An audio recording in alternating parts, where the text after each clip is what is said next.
On va commencer. Bonjour à toutes et à tous et bienvenue à ce webinaire du risque, le dernier de la saison 2025-2026. Je vous remercie de votre présence aujourd'hui et tout au long de la saison. Nous serons de retour en septembre. Restez à l'affût pour notre premier webinaire. Avant de commencer dans une démarche de réciprocité, de respect et de réconciliation, une démarche qui doit être dynamique et aller au-delà de la formalité symbolique, nous tenons à reconnaître que le territoire sur lequel nous travaillons est le territoire ancestral, traditionnel et non cédé de nombreuses nations autochtones.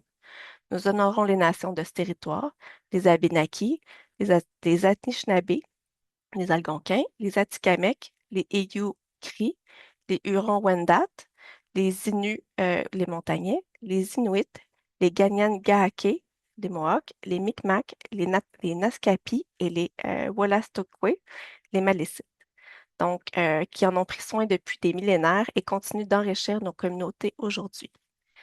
Donc, aujourd'hui, nous recevons Guillaume Gagnon qui nous parlera des programmes d'aide en gestion d'urgence de Wabinaki. Ce programme innovatif est mobilisé à travers multiples communautés et le risque est fier d'avoir collaboré avec Wabinaki par le passé dans ses activités de partage de connaissances, une collaboration que nous sommes contents de continuer aujourd'hui et dans l'avenir. Nous aurons une présentation un petit peu plus courte, environ 20 minutes, et nous aurons une période de questions et discussions par la suite. J'en profite pour vous informer que le webinaire d'aujourd'hui sera disponible, excusez-moi, sur notre chaîne YouTube en début de semaine prochaine. Notre panéliste d'aujourd'hui possède plusieurs années d'expérience en tant que pompier. Guillaume a comme mandat d'épauler et d'apporter le soutien approprié aux différentes situations d'urgence au sein des communautés des Premières Nations. Il travaille chez Wabinaki depuis maintenant 2 ans. Donc, sans plus tarder, Guillaume, je te laisse la parole. Merci Catherine, merci à tous d'être présents aujourd'hui pour écouter ma présentation de Wabanaki. Comme c'est ça, comme Catherine le disait, moi c'est ça, ça fait 14 ans que je suis mon pied dans ma communauté. Puis j'ai aussi travaillé comme chef de train au Canadien national. Dans le fond, les urgences m'ont ramené vers Wabanaki, puis je vais vous présenter c'est quoi nos services.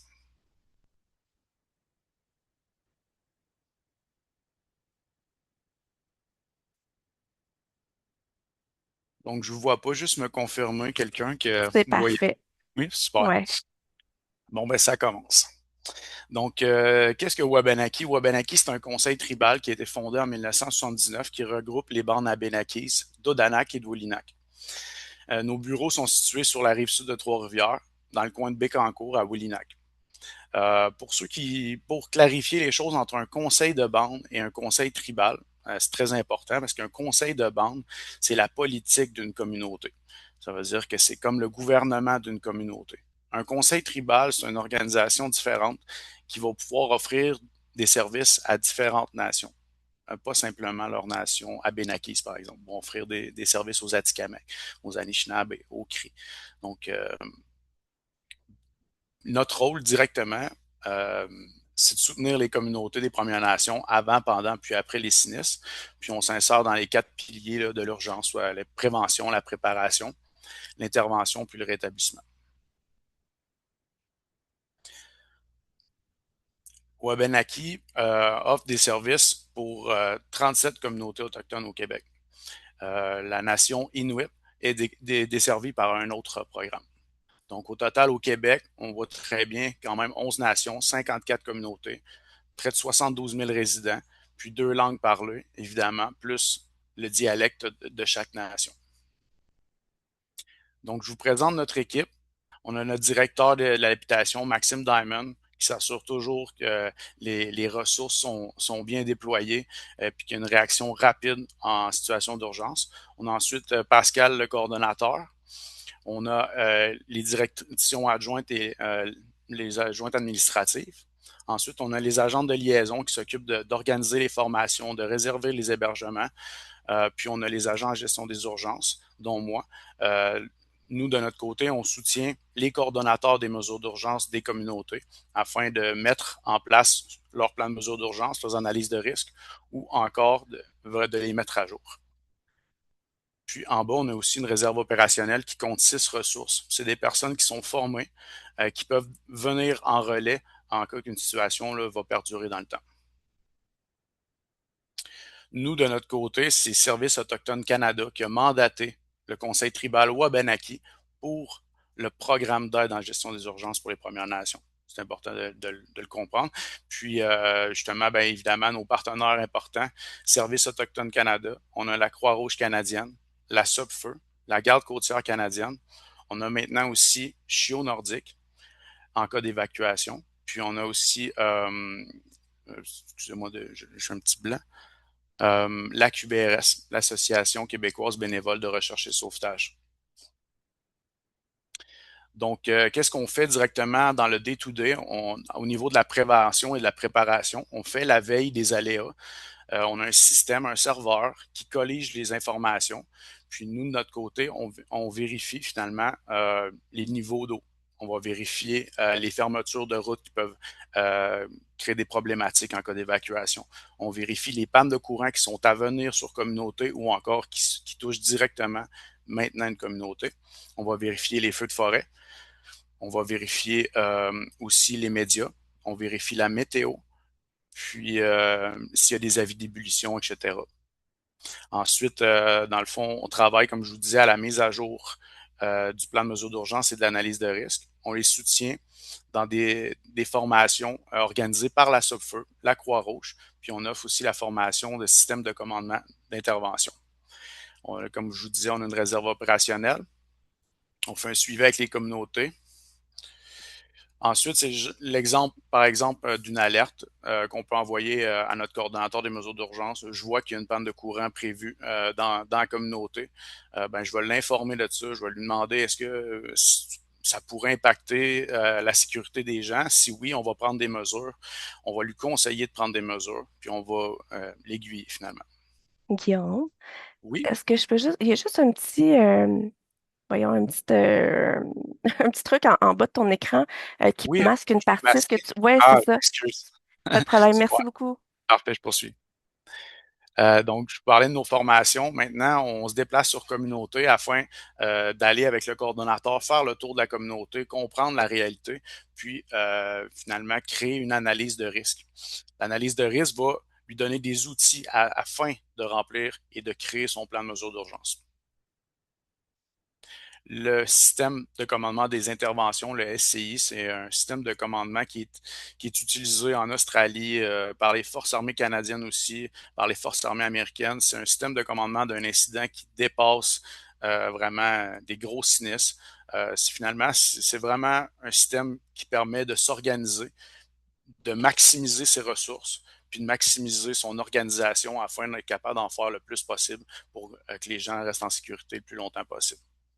Ça, dans le fond, avant, on les donnait dans les endroits stratégiques. Ça veut dire on pouvait centraliser ça à Gatineau ou encore à Québec ou à Montréal.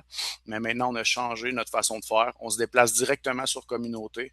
On va former une vingtaine de personnes directement sur communauté. Puis dans la formation, on ajoute des scénarios qui sont réels, qui peuvent arriver réellement dans leur communauté. Ça veut dire que si la communauté est entravée par un chemin de fer, par exemple, ben, dans nos simulations, dans nos exercices, on va ajouter, par exemple, un déraillement de train ou un incident avec le train, avec des matières dangereuses.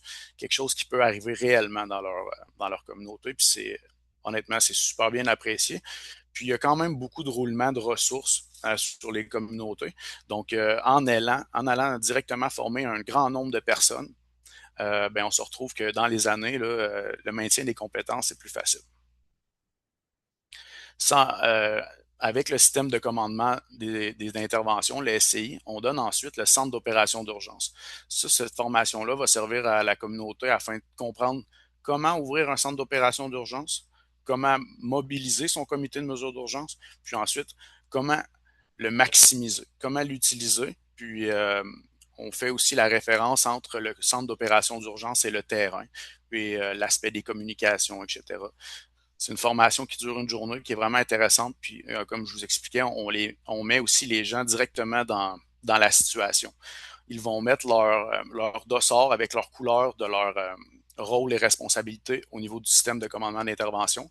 Puis, en lien avec leur rôle, ils vont avoir à remplir des formulaires SCI, prendre des décisions afin que dans un scénario évolutif, il puisse voir comment il réagirait en temps réel.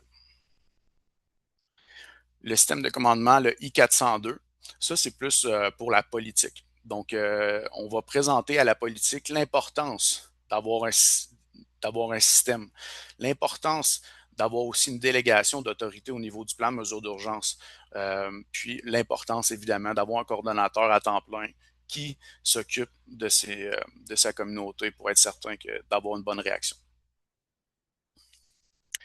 Comme je vous le disais tantôt, avec nos partenaires, ben, on aide à organiser finalement les formations d'atténuation de risque liées au feu de forêt avec la SOPFEU. Ça se passe au CNDF. Ensuite, une formation des populations autochtones en cas d'urgence, le SAPS, qui est offert par la Croix-Rouge un petit peu partout au Québec. Puis la formation de la Garde côtière canadienne, plan d'action aux communautés autochtones aussi, qui est offerte centralisée. Comme je vous disais tantôt, on peut aider à l'organisation d'exercices. Tantôt, on parlait d'exercices de table avec le système de commandement des incidents, d'intervention plutôt. Mais on peut aussi organiser directement des exercices à grand déploiement ou à déploiement local, je vais dire, parce que grand déploiement, ça implique énormément de personnes. Mais on peut organiser des exercices. Comme je vous disais, par exemple, on va figurer un feu de forêt qui est à proximité puis qui impacte la communauté par les fumées. Puis par la suite, en phase 2, par exemple, là, la communauté, le feu va se rapprocher. Il va y avoir un risque directement pour la communauté. Donc, on veut voir est-ce qu'ils vont activer les premières phases d'évacuation, commencer à parler avec des compagnies de transport, par exemple, pour s'assurer que les personnes vulnérables vont être évacuées rapidement. Comment ils vont réagir. Donc, c'est vraiment intéressant. Puis, ça leur permet d'énormes sinistres, ça n'arrive pas tous les jours.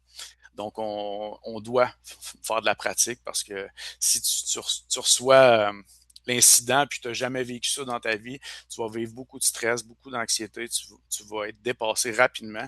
Tandis que si tu l'as déjà vécu dans le passé, même si c'est en formation, ben quand même, tu vas savoir, OK, ça c'est mes priorités, ça c'est les premières actions que je dois faire.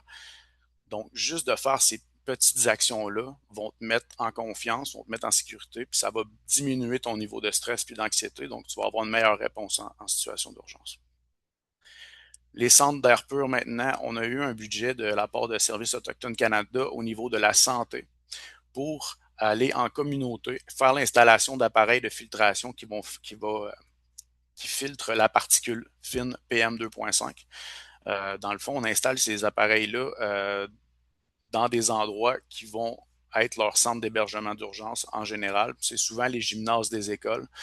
Pourquoi les écoles? Parce que, premièrement, on a accès à tous les services, salle de bain, cuisine, on a même accès souvent à des douches, puis on a un grand espace qu'on peut filtrer. Donc, on installe un appareil de filtration qui a un filtre HEPA qui filtre la particule fine, puis qui crée une pression positive à l'intérieur du bâtiment. Donc, avec ça, finalement, ça donne un endroit sécuritaire où les personnes vulnérables ou encore les jeunes enfants peuvent continuer finalement ou aller régénérer leurs poumons afin soit de prendre des mesures préventives dans le cas où on envisage une évacuation ou encore directement laisser passer le nuage. Parfois, les feux sont à distance, puis avec les vents, ça peut durer quelques jours, 2, 3 jours, des fois une semaine. Ben, ces centres d'air pur-là, finalement, peuvent diminuer les effets néfastes de ces nuages-là. Évidemment, on va sur communauté, on fait un test d'infiltrométrie. On teste si le bâtiment est assez étanche afin de créer une pression positive, puis avec nos appareils. Puis ensuite, si on est capable de créer une pression positive dans le bâtiment, ben là, à ce moment-là, on fait une porte temporaire dans une sortie d'urgence en général. On compte quand même les autres sorties, on s'assure qu'il y en a assez. Puis on installe une porte temporaire avec l'appareil de filtration. Puis ça peut être désinstallé en dedans d'environ une trentaine de minutes, installé et désinstallé en dedans d'une trentaine de minutes. Puis on installe avec ça aussi des appareils de climatisation portatifs. Pourquoi? Parce que pour créer une pression positive dans le bâtiment, on doit fermer le système de ventilation principal. En fermant le système de ventilation principal, forcément, si vous n'avez pas de thermopompe, ben, le système de climatisation non plus ne fonctionnera plus. Donc, on doit installer des appareils de climatisation portative avec l'appareil de filtration. Ensuite, au niveau de l'intervention, on peut se déployer en moins de 24 heures. On offre du soutien au commandement d'intervention avec le SCI. On peut même soutenir le coordonnateur pour faire des rapports de situation à nos partenaires, puis s'occuper d'organiser les rencontres afin de prendre les bonnes décisions. L'appui logistique avec des équipements, on a beaucoup d'équipements qu'on peut prêter en cas d'urgence, puis on offre même, comme vous voyez en bas, les ensembles directement aux communautés. Presque toutes les communautés ont ces sacs-là, SCI et centres d'opération d'urgence, afin de pouvoir mobiliser leurs personnes, puis rapidement activer leurs opérations. On voit aussi un Basecamp Connect, qui est un appareil utilisé par les forces armées en général pour créer de la communication à des endroits où il n'y en a pas finalement. On a un centre d'opération d'urgence mobile, une remorque avec des équipements. Puis quand on se déploie, on peut, à la demande des communautés, on peut l'apporter avec nous. Parfois, l'incident peut être loin d'un bâtiment, donc avec le centre d'opération d'urgence mobile, ça peut faciliter les choses. Ensuite, on a un drone, un DJI Matrice 300, qui était quand même un gros drone, avec une caméra thermique, afin de ça peut être utile soit pour faire l'analyse de risque et le plan de mesure d'urgence, ou encore voir, par exemple, la réalité du territoire, ou encore en cas de recherche et sauvetage ou recherche et récupération. Donc, on a parlé de prévention, d'intervention. Maintenant, on va parler de rétablissement. C'est toujours moins glorieux, le rétablissement, mais c'est tellement important. Puis je pense qu'on ne doit pas prendre ça à la légère. On voit mon collègue Nolka Obamsawin, qui est un Abénaki d'Odanak, qui était à Lac-Simon, suite au retour de la communauté, suite aux évacuations de 2023, afin de voir finalement quels ont été nos bons coups, quels ont été nos moins bons coups, puis qu'est-ce qu'on pourrait faire pour être meilleur la prochaine fois, puis quelles ont été les failles dans le système. Donc, c'est très intéressant, puis on peut émettre des rapports par la suite pour dire, OK, nous, on croit que cette communauté-là a des besoins X, Y, Z en lien avec cette évacuation-là parce qu'il est arrivé X, Y, Z problématique. Donc, des images valent mille mots. Donc, on voit ici ma collègue Joanny Bust, dans le fond, Wabanaki, en 2022. On fait l'installation d'appareils qui captent la qualité de l'air. On appelle ça des Purple Air. Dans le fond, on a installé en triangulation sur presque toutes les communautés au Québec. Donc, ça nous permet, nous aussi, en vigilance, d'aller vérifier la qualité de l'air en lien avec un feu, par exemple, qui peut être à proximité pour prendre des décisions. Évidemment, à droite, en haut, on voit les formations. En bas, on est à Listigouge avec Peter Arsenault, qui est le coordonnateur et policier à Listigouge. Puis à droite, on est Jasmin Moat de Picogan, nous, on était allé faire une visite à Picogan afin de discuter justement de la mise à jour de son plan de mesure d'urgence. Encore des formations. On voit ici en rouge là, dans la porte, c'est l'appareil d'infiltrométrie pour vérifier l'étanchéité du bâtiment. En bas, on voit justement des formations avec des cartes. Puis, on a nous-mêmes notre équipe qui se forme avec notre centre d'opération d'urgence mobile. On organise à chaque année un réseau des coordonnateurs. Euh, Pourquoi un réseau des coordonnateurs? En fait, c'est vraiment pour finalement informer les communautés des aléas qui peuvent survenir en prévention ou encore en réaction. Puis, ça se fait en virtuel. On l'organise aussi en présentiel annuellement. C'est très intéressant aussi de voir les coordonnateurs partager ensemble, partager des bonnes pratiques, partager comment toi, tu as réussi à faire ça, comment tu as réussi à avoir une entente avec le service incendie de la municipalité à côté de chez toi. Donc, en partageant nos informations, en partageant nos bons coups, ben, des fois, ça donne des idées à certaines communautés où ça l'aide aux communautés qui sont moins bien préparées à mettre des choses en place. On trouve ça super intéressant et important. Puis un grand rassemblement, on organise un grand rassemblement aux 3 ans en général. Euh, Justement, c'est toutes sortes de présentations de gens impliqués en mesure d'urgence. Ça rassemble plusieurs organisations des Premières Nations du Québec et d'autres partenaires importants impliqués en mesure d'urgence. C'est un événement encore axé sur le réseautage. On discute avec les gens qui sont impliqués en mesure d'urgence. On discute avec des ressources avec lesquelles on pourrait avoir besoin. On discute avec nos collègues puis nos partenaires des nations différentes.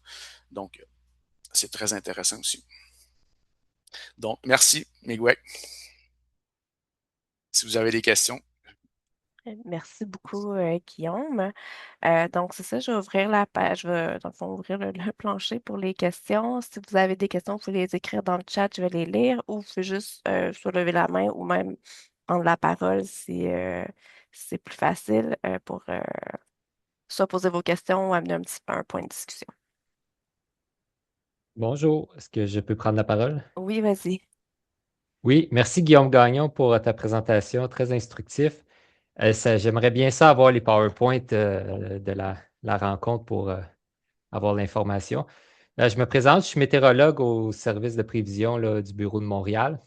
Donc, je voudrais juste rajouter que ben, nous, on est toujours présents, on est toujours ouvert à collaborer au niveau météo avec vous. Donc, si vous avez des questions et tout, spécifiquement pour certaines régions, pour certains événements, nous autres, on va toujours être là pour vous servir. Fait que, puis si jamais vous faites, après un événement, là, si vous avez besoin d'informations météo, si vous voulez qu'on participe aussi, là, c'est le genre de choses qu'on peut faire. Là. OK. Donc, gênez-vous Ouais, pas pour nous inviter. On est vraiment là pour vous, puis ça va nous faire plaisir. super. Merci. Merci beaucoup, Julien. Très apprécié. D'ailleurs, on était au grand rassemblement là, Oui, oui, en oui. octobre dernier, je ne me trompe pas. Fait que, ça va nous Oui, faire plaisir aussi de revenir super. l'année prochaine. Là. Et je vais entrer en contact avec toi là, par courriel, puis Julien, OK. puis si tu veux me partager ton courriel dans la discussion, puis comme ça, Oui, je pourrais t'envoyer un courriel puis t'envoyer la présentation là, si tu le désires.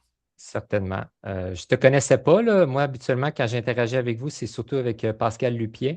Oui, c'est le Je ne me trompe pas. coordonnateur du Donc, programme. parfait. Ben, cool. T'es le boss, Super. Ben, comme on dit. merci. Oui, c'est le Good. Super. N'hésitez pas, soyez pas Ouais. gênés. Est-ce que Je suis quelqu'un là d'autre veut pour ça. prendre la parole? Philippe, vas-y. Merci pour la présentation. Moi, je vais avoir une couple de questions, mais je vais en poser une ou deux, puis après ça, je laisserai la parole aux mes Pas de autres problème, collègues. Philippe. Je t'écoute. Euh, Si tu avais, bon, j'imagine, bah, vous avez vécu plusieurs événements ces dernières années. À la lumière des événements que vous avez vécus, si tu avais des suggestions, recommandations, faire état de vos besoins, quels seraient-ils? J'imagine que ça dépend aussi beaucoup d'une communauté à l'autre, mais plus généralement sur la gestion des urgences et puis l'expérience que vous avez développée aussi au cours du temps. Là. Quels sont vos besoins, à la fois peut-être en termes de partenariat, de collaboration Oui. aussi avec des institutions auxquelles on ne pense pas, mais je vais te laisser la parole là-dessus. Ah oui, très bonne question. En fait, la majorité des communautés, je vais parler au nom des communautés, mais évidemment, je suis pas la voix des communautés, mais je commence à bien les connaître, puis j'ai voyagé beaucoup, puis je vois la réalité. La réalité, en fait, c'est qu'il y a plusieurs niveaux de préparation. Il y a des gens bien préparés, puis il y a des gens moins bien préparés. Il y a aussi au niveau de l'implication. Il y a des gens qui sont beaucoup impliqués, d'autres sont moins impliqués. Mais la grave problématique, c'est au niveau des ressources. Les ressources humaines et matérielles sont évidemment toujours plus loin, toujours plus difficiles d'accès. Donc, je pense qu'il y a un énorme enjeu au niveau des partenariats. Philippe, pour moi, ce que je ressens de plus en plus, en fait, c'est des communautés qui vont aller parler avec les municipalités à côté, qui vont essayer d'avoir des ententes avec eux. Puis ça, honnêtement, c'est le nerf de la guerre un petit peu parce que en urgence, Philippe, on les aide on les encourage à créer un comité, à avoir une équipe. Mais au-delà d'une équipe, ton voisin, parfois, ça peut être ton meilleur allié aussi. Tu sais. Si tu as besoin si c'est une communauté avoisinante, puis qui ont des ressources que toi, tu n'as pas, puis toi, au contraire, tu as des ressources qu'eux n'ont pas, ben pourquoi pas faire un partenariat? Pourquoi pas partager nos connaissances, nos ressources? L'accès à la formation aussi reste très complexe. Nous, de notre côté, on se déplace sur communauté, mais des organismes de formation qui se déplacent sur communauté, ça reste une problématique. Il y a les enjeux, évidemment, de la distance. aller chez les Cris ou encore aller à Nutashquan ou aller à Pakwashipu, à Pakwashipi, Unamen-Shipu. C'est quand même toute une logistique. Donc, je sais pas si ça répond bien à ta question, mais c'est plusieurs enjeux en même temps. Mais pour vrai, il y a un gros effort des communautés autochtones pour euh, être au niveau de l'autodétermination. Je pense, on voit vraiment un gros effort des communautés, puis j'en suis particulièrement très fier. Je trouve que vraiment, là, je suis pas gêné de le dire, il y a des communautés qui sont mieux préparées que bien des municipalités. Euh, non, non, tout à fait. Je vais enchaîner avec une deuxième question, puis je vais m'arrêter là pour laisser la place aussi à mes autres collègues. J'ai noté, puis il y a des choses que tu viens de dire qui sont tout à fait pertinentes, notamment la formation. On pourra s'en reparler, des choses qu'on peut aussi peut-être faire ensemble. Je vais y aller avec un enjeu que vous avez vécu à travers évidemment les années récentes, puis collaboration que tu mentionnes avec la SOPFEU. Les feux de forêt. Euh, Surtout pour les communautés éloignées, qui n'ont pas nécessairement accès à des ressources, etc. Puis on le voit, moi j'ai travaillé évidemment, je travaille sur ces enjeux-là, mais aussi avec des communautés qui sont un peu plus éloignées, comme la communauté pessamite. Comment tu vois ça? Parce que par exemple, si et peut-être ça va augmenter peut-être le type de besoin, c'est que quand il y a un feu de forêt, bon, il y a des enjeux, tu l'as mentionné, qualité de l'air et autres. Et si jamais pendant cette période-là, il se passe aussi un autre événement majeur, ça peut être une tornade, ça peut être une inondation, ça peut être aussi un autre événement, la complexité avec laquelle vous allez devoir, en fait, nous allons devoir plus généralement composer. Comment tu vois ces enjeux-là, justement, à la fois pour les territoires éloignés, mais aussi pour des événements de grande envergure, lorsqu'il y a des feux de forêt, puis que se combinent avec d'autres facteurs. Encore une fois, c'est quoi les, euh, les besoins émergents qui sont en train de se produire à la suite, encore une fois, des événements récents qu'on a vécus en termes de feux de forêt ou autres événements? Ouais. Ben, je vais lancer des fleurs à la Sopfeu.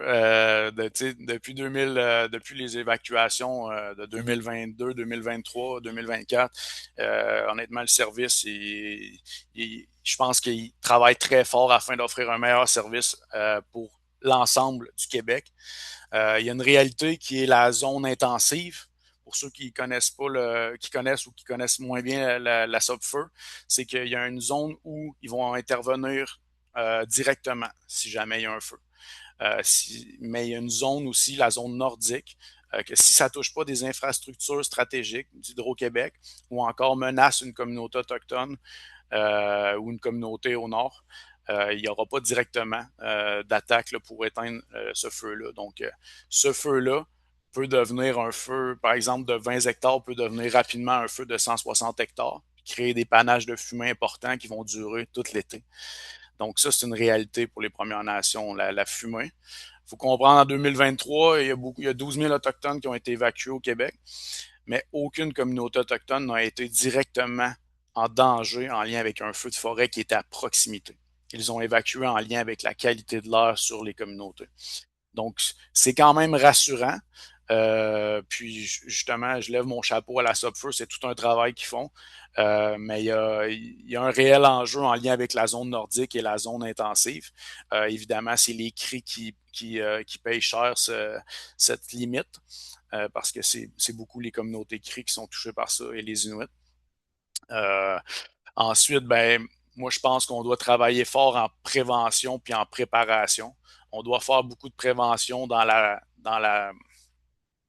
le moment de l'année où il y a du gros risque d'incendie, les sécheresses, etc. Mais aussi les communautés, dans leur plan d'évacuation, doivent envisager, là, dans leur plan de mesure d'urgence, doivent vraiment être bien préparés en cas qu'il y ait une évacuation de nouveau. Là. Évidemment, les centres d'air pur, Philippe, vont donner du temps. Puis peut-être même, je ne sais pas c'est quoi l'avenir, là, évidemment. Là, s'il y a une communauté qui a un danger direct, évidemment, ils vont évacuer, mais je pense que ça va donner du temps un petit peu, puis qu'il y a quand même des gens qui sont vulnérables qui vont pouvoir aller prendre, régénérer leurs poumons, etc. C'est quelque chose qu'on n'a quand même pas dans les municipalités, nous. Euh, mais la réalité, je vois que, évidemment, le réchauffement climatique, on ne peut pas passer à côté. C'est une réalité. Il y a de plus en plus de feux. Euh, mais c'est un peu, c'est un peu ce que je vais dire. Moi, j'ai pas d'impact sur les feux, sur la météo, etc. Mais tu sais, s'il y a deux situations en même temps, rapidement, évidemment, la charge, elle vient très rapidement. Mais c'est à peu près tout ce que je peux dire, Philippe, là, honnêtement. Merci. Mélanie Perrault, je vous laisse la parole.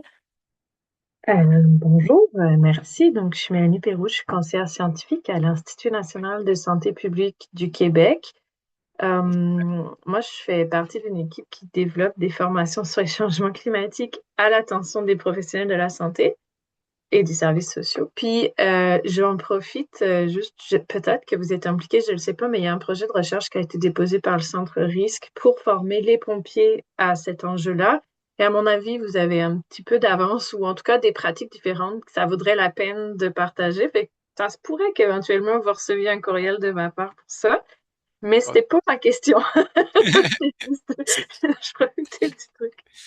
Ma question, c'était plus de savoir si dans toutes les discussions que vous avez avec toutes les parties prenantes, etc., il y avait des discussions qui portaient autour de qu'est-ce qu'on fait avec les animaux des communautés, mais aussi des animaux sauvages. Comment c'est pris en compte cette population non humaine-là dans les excellente question, documents, Mélanie.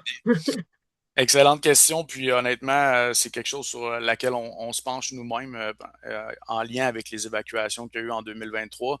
Les gens, évidemment, évacuent. Si on leur demande d'évacuer, ils ramassent leurs chiens et leurs chats et on évacue, puis on se rend à l'hôtel. Puis là, rendu à l'hôtel, il y a d'autres problématiques qui viennent avec ça, d'avoir des chiens. Puis même sur les communautés autochtones, on doit être réaliste. Il y a des chiens, beaucoup de chiens en liberté aussi. Au niveau des animaux sauvages, Mélanie, je vais être bien transparent avec toi. Là, les animaux sauvages, on ne peut pas en prendre charge ni. Mais ce qu'on a pu faire, nous, au niveau de Wabanaki, je vais vous dire, euh, puis je tiens à remercier Chio Nordique, c'est Daphné Veilleux, qui est la présidente de Chio Nordique, qui nous donne un coup de main à comprendre un petit peu comment ça fonctionne, les chiens sur communauté, etc. Puis, présentement, on travaille sur un projet afin d'avoir des équipements pour ouvrir un centre d'hébergement d'urgence pour les animaux. Ça veut dire qu'on va avoir une remorque chargée de cages, de laisse, de colliers et de bols. Puis, on va avec de la nourriture sèche.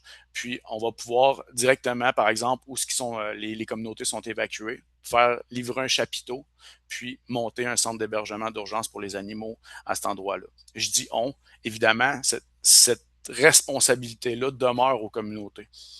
Nous, on va les soutenir avec des équipements, mais la responsabilité demeure aux communautés de prendre soin de leurs animaux au moment de l'évacuation.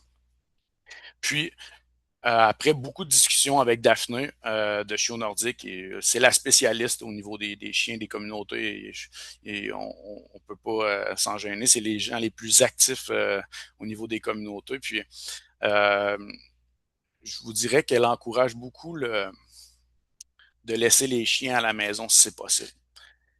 Puis ensuite d'envoyer une ressource qualifiée pour soit les alimenter ou encore prendre la décision de les évacuer. Mais d'arriver tout le monde, déjà qu'il y a beaucoup de gestion humaine quand on arrive dans un centre d'hébergement d'urgence ou un endroit où on est évacué. Ajouter à ça la problématique avec les chiens en attente, puis tout ça, les chiens qui n'ont pas mangé, les chiens qui doivent faire leurs besoins, les chiens qui s'entendent pas bien. Euh, Honnêtement, moi, j'irais aussi comme ça, mais évidemment, le droit revient à la communauté de décider ce qu'elle va faire avec ses animaux.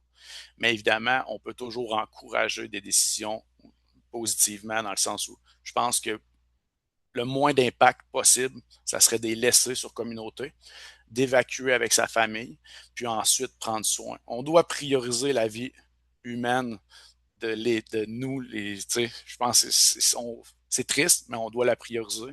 Puis ensuite, on doit penser à nos animaux de compagnie en situation de crise comme ça.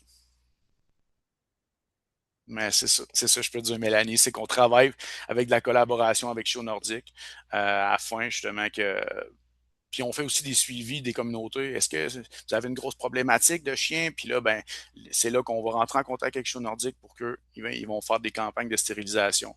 Puis ça aussi, c'est maintenant en partie financé par Service Autochtone Canada. Merci.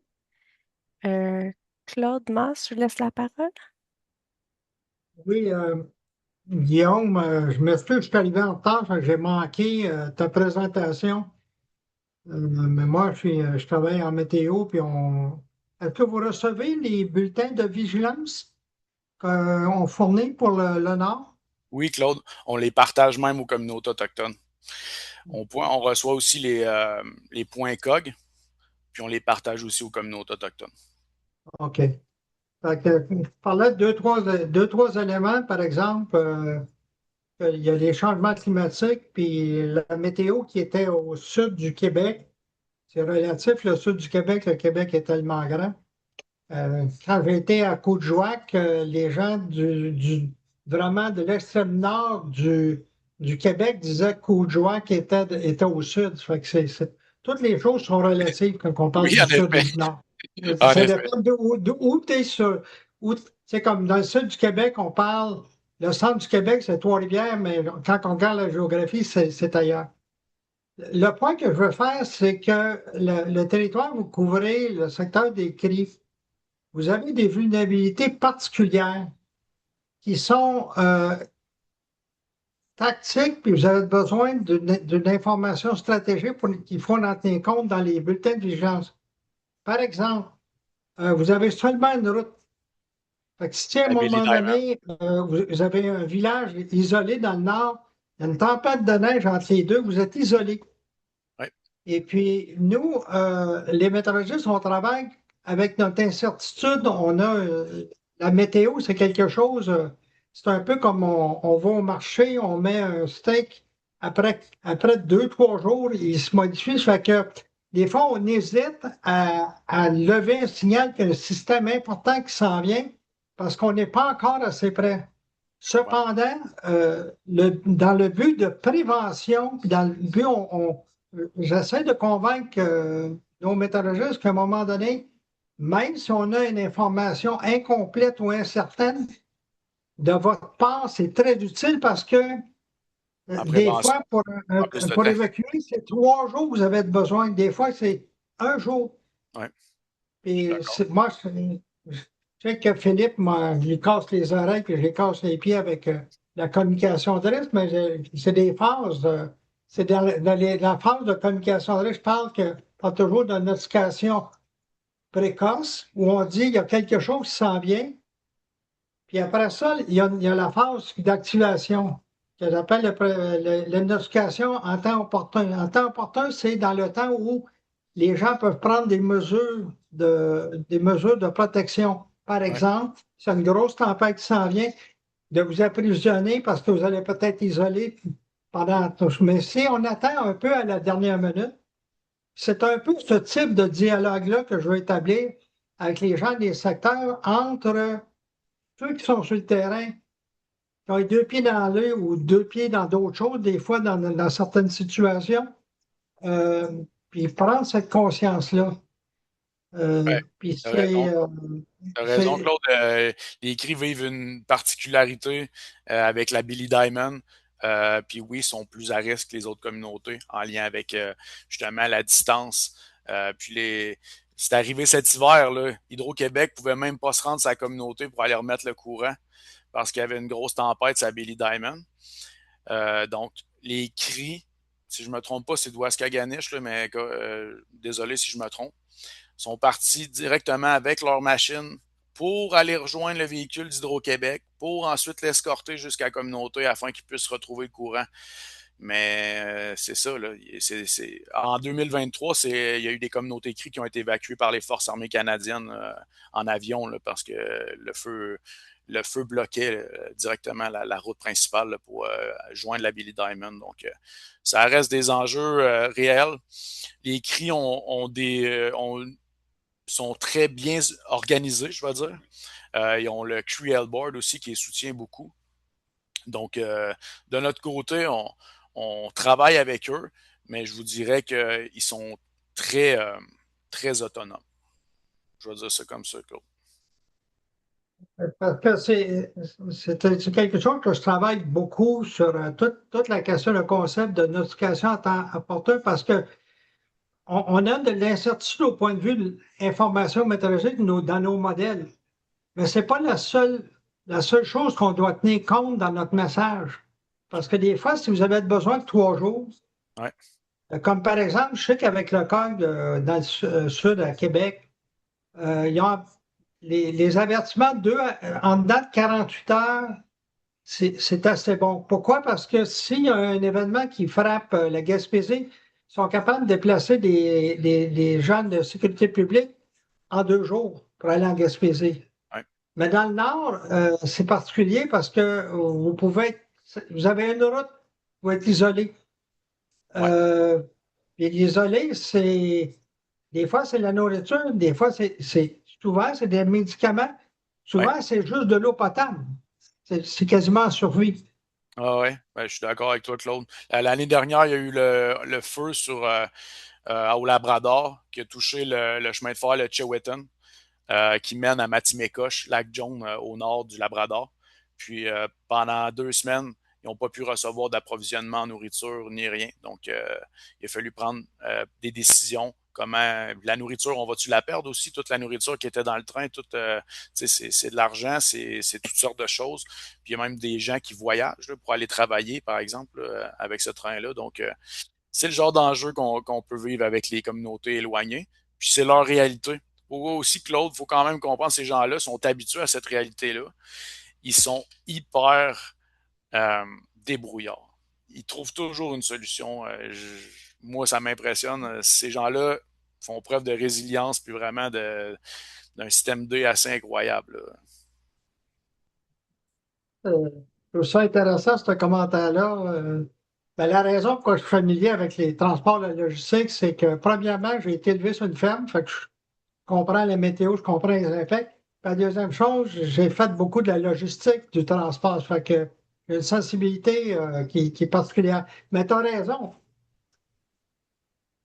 l'être humain c'est un être grégorien, il aime ça, être en gang pour se protéger parce qu'on n'est pas dans le monde animal, on est très fragile. Fait qu'on a tendance à s'attrouper. Puis c'est pour ça qu'on a des grandes villes avec une haute densité. Mais des grandes villes et haute densité, on fait ça parce qu'on a cette tendance-là, mais on augmente la vulnérabilité, on est moins résilient que ceux qui Tout à sont fait. éloignés. Tout à fait. Mais c'est ça, juste, je veux dire que c'est quand on parle de risque, d'exposition puis de vulnérabilité, c'est une équation qui n'est pas si simple que ça. Puis la seule façon qu'on peut réussir à comprendre ça, puis les gens me demandent des fois qu'est-ce que tu fais, Claude, en vie, parce que je suis surtout, là, je ne suis pas au service, mais je fais 2 choses dans la vie. Je veux faire des impacts. Pour faire des impacts, ça prend un gâteau. Puis pour faire un gâteau, c'est des couches d'informations qu'il faut que je connaisse. Faire 2 choses. Premièrement, je cuisine puis je danse. Parce que pour faire mon gâteau, puis pour faire mon gâteau, mais j'ai pas mes ingrédients. Fait qu'il faut que je danse avec les partenaires pour ramasser mon information. Puis après, là, qu'est-ce que tu te rends pas compte? Le bulletin de vigilance, c'est la recette pour mon gâteau. C'est ça qu'on essaie de faire. Je ne sais pas si tu comprends Ouais, je cette comprends. Je explication-là. suis un gars avec la dent sucrée en plus, fait que ça me parle tout ça. C'est Ah pas vrai. bon, OK. Je vais en profiter pour couper un petit peu juste pour laisser la place à d'autres. On a une question Ouais. justement dans le chat. Avant d'aller à la question, juste pour vous informer, Claude, le webinaire a été enregistré. Il va être disponible sur YouTube si vous voulez revoir la présentation que Guillaume m'a Ouais. donnée au début. Donc, on a une question sur le chat qui est quand même en lien avec ce qui a été discuté. Donc, quel est le délai minimal et idéal de préavis des prévisions météorologiques dont votre équipe a besoin pour pouvoir communiquer de manière fiable les risques aux communautés et prendre des mesures appropriées? Um, Quand c'est différent, comme Claude le disait, selon la distance des communautés puis la réalité de leurs ressources, etc. Euh, nous, de notre part, MSP, qui est maintenant le MSI, on les reçoit en général là, 24 heures avant, en général. Donc, nous, on les partage à ce moment-là. Donc, je vous dis pas que un petit peu plus tôt, ça serait pas mieux. Moi, je crois que oui, mais pour être moins précis, peut-être que c'est mieux 24 heures à l'avance, mais je suis pas un météorologue en soi. Je suis un conseiller en gestion des urgences, mais au niveau météorologie, là, mon collègue Nolka est beaucoup plus spécialiste que moi là-dessus, puis il n'est pas là aujourd'hui, donc je suis désolé. Oups. Parfait, merci. Est-ce que quelqu'un qui voudrait prendre Stéphane, vas-y. Oui, merci beaucoup. Merci pour la présentation. Je me présente à tout le monde. Je suis le conseiller scientifique du risque. Euh, Guillaume, t'as parlé de beaucoup de choses. Puis Claude m'a donné envie de passer au lunch, mais je, je, je, je m'inquiète. Bonjour Claude en passant. Euh, et je me pose un peu la question, tu avais soulevé comme problématique au tout début, c'est Philippe qui avait posé la question en termes de ressources humaines, ressources matérielles. Avec, j'envisage l'opération que vous avez, j'essaie de le faire. Plusieurs communautés très diversifiées, différents besoins aussi qui sont organisés à différents niveaux. Tu avais parlé de certaines communautés qui n'ont probablement pas de coordonnateurs, qui n'ont peut-être pas un centre, c'était des Opération centres de d'urgence. gestion. Oui, oui. Pour vous, en termes de votre équipe, et en regardant aussi l'enjeu qui est devant nous avec les changements climatiques, les bouleversements climatiques, on a parlé de feux de forêt, canicules, il y a aussi les fortes pluies diluviennes qui commencent à affecter beaucoup les différentes communautés, les inondations. Euh, et aussi le risque qui augmente de multi-aléas, donc qui vient au même moment, je pense, au feu de forêt, qui avait des canicules aussi, heureusement pas trop au même moment. Vos besoins, j'imagine, vont augmenter. Qu'est-ce que vous envisagez en tant que stratégie là, d'ici 5 ans, 10 ans? Est-ce que vous avez le temps d'y réfléchir? J'imagine que oui, votre programme est assez riche, c'est beaucoup de formation, etc. Mais j'aimerais entendre un peu plus comment vous envisagez un peu l'avenir et aussi quelques besoins que vous auriez en allant vers l'avant avec l'augmentation de ces genres d'aléas. Hmm. Ben, Stéphane, évidemment, premièrement, nous, au niveau de notre réaction, nos ressources directement chez Wabanaki, je vais parler, on est évidemment dépendant du programme, là. On est dépendant des fonds qui vont venir de Service Autochtone Canada. J'adorerais être avec une équipe de 15 personnes puis être prêt à tout moment avec une escouade d'élite, avec un avion puis un bateau, puis tu sais, mais, Avion, OK. mais c'est pas ça, tu sais. Mhm. Et la réalité, c'est qu'on on est peu de ressources pour énormément de communautés pour les soutenir. On parle de 37 communautés, puis je vous ai montré l'organigramme de notre équipe. Là, on n'est pas 30. Là. Donc, je vous dirais que l'enjeu, évidemment, moi, je pense que dans les prochaines années, c'est d'avoir plus de ressources afin de mieux soutenir, offrir un meilleur service en gestion d'urgence, être capable de former une multitude de communautés, être capable d'un peu tous les amener, c'est impossible, mais en voulant dire d'amener ceux qui sont moins préparés à un meilleur niveau. Et je pense que viser je vais dire, un niveau moyen de préparation au niveau de notre organisation, notre vision, d'avoir toutes les SCI, d'avoir ton formation de centre d'opération d'urgence, d'avoir un coordonnateur à temps plein. Ça, c'est financé par Service Autochtone Canada. Donc, dans ma tête à moi, chaque communauté devrait avoir son coordonnateur, puis c'est presque le cas. On n'est pas loin du but. Ce coordonnateur-là devrait avoir un comité. Un comité de mesures d'urgence, puis là, je vais peser mes mots, mais je vais dire avec au moins 8 personnes. Au moins 8 personnes de différents de la santé, des services incendies, un du service de police, une personne au niveau justement qui est vraiment au niveau des finances, au niveau plus logistique. Donc, à long terme, notre vision, puis je parle au nom de notre équipe là, de Wabanaki, c'est sûr, c'est que les communautés soient encore mieux préparées, soient encore mieux formées. Dernièrement, on a travaillé avec la QBRS afin que les communautés reçoivent des formations en recherche et sauvetage terrestre. On a vu qu'il y avait une lacune là-dedans, puis on s'est lancé. Euh, on a travaillé avec Chio Nordique, comme je vous dis. Donc, on essaie de trouver les failles, puis on essaie finalement d'améliorer le service. On est évidemment, comme je vous expliquais, on n'est pas des sauveurs du monde, mais je pense qu'avec de la prévention, de la formation, puis de la pratique, parce que la pratique, c'est sûr que des exercices à grand déploiement, encore une fois, on voudrait en faire 10 par année, mais c'est impossible avec les ressources qu'on a, avec tout ce que ça engage, les municipalités aux alentours, les ressources comme la Sûreté du Québec, les pompiers, etc. Des fois, c'est très long à organiser. Euh, mais de plus en plus, je pense qu'on doit aller dans cette optique-là de formation pratique. Parce que aussi, on a une clientèle, puis, puis, tu sais, même moi, là, je me mets là-dedans. Si on met de la théorie pendant 3 jours de temps, 8 heures par jour, je m'excuse, mais vous allez me perdre.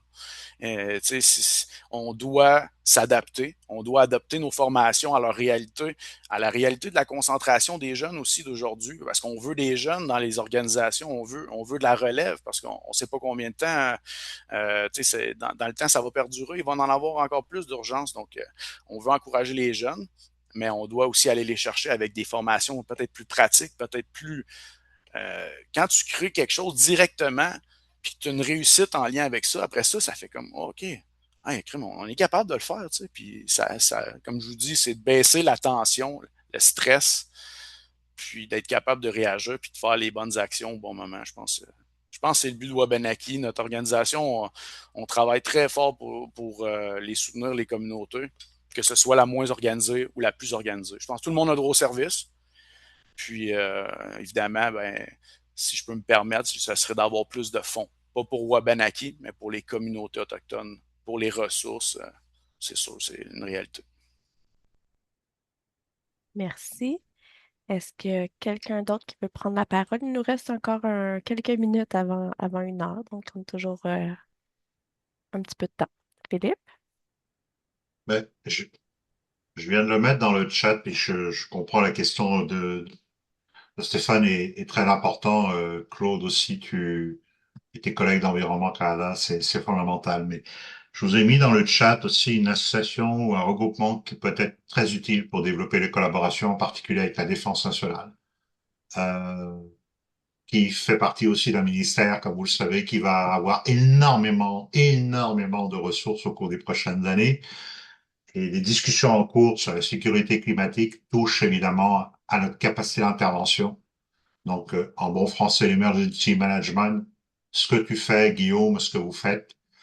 Et à mon avis, il va y avoir des collaborations, j'espère, et très intéressantes aussi avec ce volet-là de la défense nationale, surtout encore une fois en territoire éloigné ou dans les endroits où les risquent de se cumuler de façon à générer des problématiques particulières qu'on n'avait peut-être pas vues émerger ces dernières années. Donc, cette association-là organise d'ailleurs un événement la semaine du 15 juin. Et il y a d'autres événements qui s'en viennent.